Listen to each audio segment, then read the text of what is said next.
Good evening. Tonight, we turn our attention to the critical upcoming summit between President Trump and Russian President Putin, set to take place in Alaska. Amidst the ongoing devastating conflict in Ukraine, the urgent need for peace is paramount, with estimates suggesting over 1 million lives lost. This article argues that ending the war requires a departure from the current Western stance, which has, it claims, ignored numerous peace proposals since March 2022.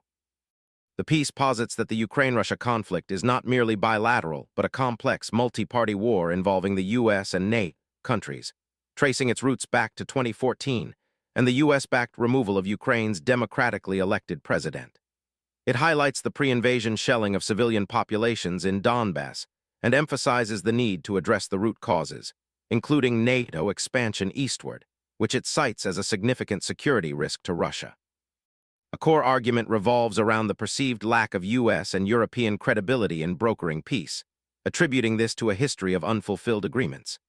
The article draws parallels to the Cuban Missile Crisis and highlights broken promises regarding NATO's eastward expansion, referencing the Minsk agreements as another instance where, according to the author, Ukraine, bolstered by Western support, failed to uphold its commitments. The author criticizes European leaders for invoking international law while simultaneously, in their view, violating it through unilateral sanctions and past actions in regions like Serbia and Kosovo. The article asserts that a significant portion of the global community views the US and Europe not as defenders of international law, but as challengers to the UN Charter. The piece concludes by stressing that for peace to be achieved, Ukraine's NATO aspirations must be abandoned, and the self-determination of the Donbass Russians must be recognized, citing the precedent set in Kosovo.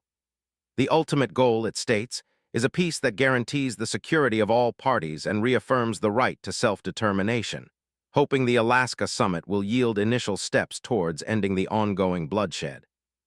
If you like our content, don't forget to like and subscribe to our channel, News Today.